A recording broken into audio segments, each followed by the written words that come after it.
Bonsoir. Édition spéciale ce soir dans notre grand journal, la question du sexisme en France. Notre journaliste a voulu récolter des témoignages.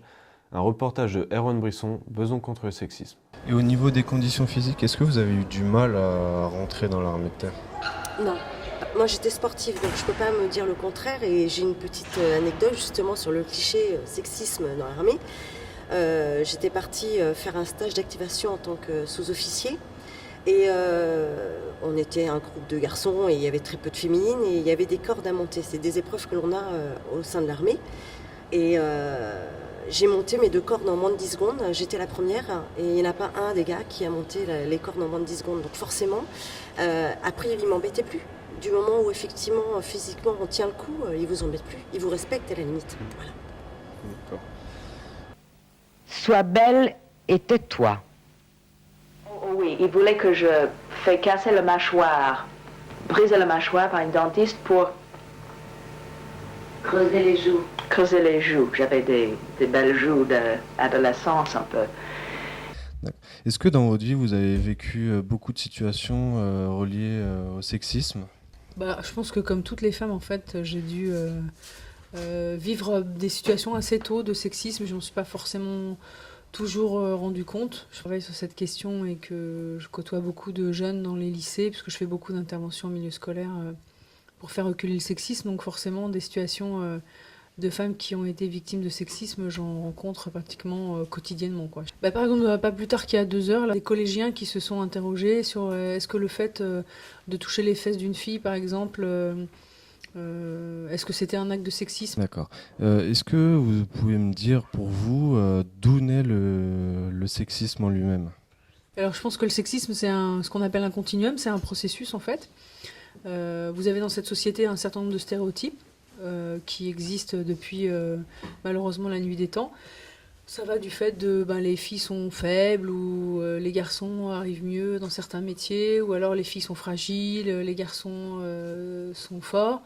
Et vous avez donc tout un tas de stéréotypes qui vous paraissent comme ça pas très très graves quand on vous les dit. Mais ça engendre des discriminations dans notre société. Ces discriminations, c'est par exemple, les filles sont fragiles, elles ne peuvent pas être pompiers par exemple. Et après, la 3e phase, c'est qu'à force de dire toujours que les filles sont moins quelque chose ou sont moins autre chose, les garçons en fait prennent toute la place. Et puis après, ça dérange plus personne en fait qu'on puisse traiter les filles comme des moins que rien, être capable de leur faire les pires violences sans que finalement ça dérange pas beaucoup les gens, quoi. Voilà. Et après, dans l'association, on se rend compte qu'on rencontre des femmes parfois qui ont 30, 40 ans, 50 ans et qui nous décrivent des situations de violence, par exemple, qu'elles vivent depuis plusieurs décennies, sans avoir jamais réussi à en parler ou avoir ne serait-ce que même l'espoir de pouvoir changer la situation. Et comme elle était enceinte, à la porte il a fichu une femme s'est faite pour souffrir. On travaille contre les stéréotypes, contre les discriminations.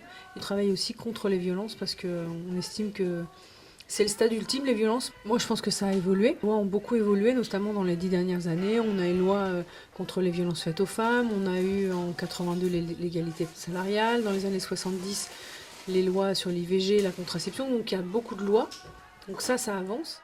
Quand vous voyez des hommes politiques mondialement connus, ne vous dérange pas de savoir qu'ils pensent tout le contraire de vous et qu'ils interdisent des choses par rapport à la femme qui, depuis des années, se sont battues pour ces lois ? Je trouve que la jeunesse aujourd'hui, elle a envie de se battre, elle a envie de continuer à faire avancer les droits des femmes. Je préfère regarder les jeunes que je vois et qui ont envie d'avancer plutôt que de regarder des chefs d'État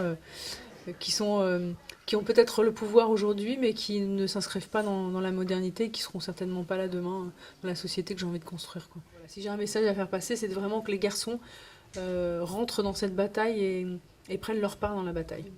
D'accord. Alors c'était très clair, j'étais un produit du marché et il fallait bien que je m'arrange pour me rendre commercial parce qu'on allait investir de l'argent sur mon dos.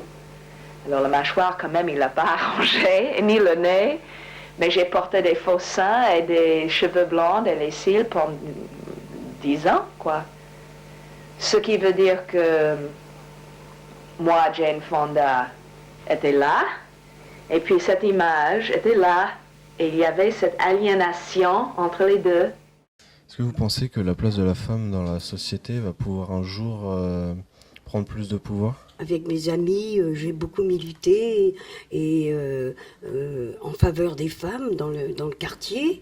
Si j'ai adhéré à Femmes Solidaires, c'était parce que je voulais une autre vie pour mes enfants. Et quand j'ai découvert cette association, ça a été une deuxième vie pour moi. Parce que je me suis dit, en tant que femme, je suis reconnue. Et je vais lutter pour que mes enfants aient une meilleure vie que la mienne. Je suis sur le terrain, donc je vois comment vivent les gens et je souhaiterais une autre vie pour les femmes. Il faudrait toucher le plus grand nombre de femmes issues des milieux populaires de nos quartiers pour pouvoir ensemble lutter contre les injustices qui sont faites aujourd'hui aux femmes. Puis la violence qui est faite dans le couple, dont les enfants subissent l'effet violent de ça.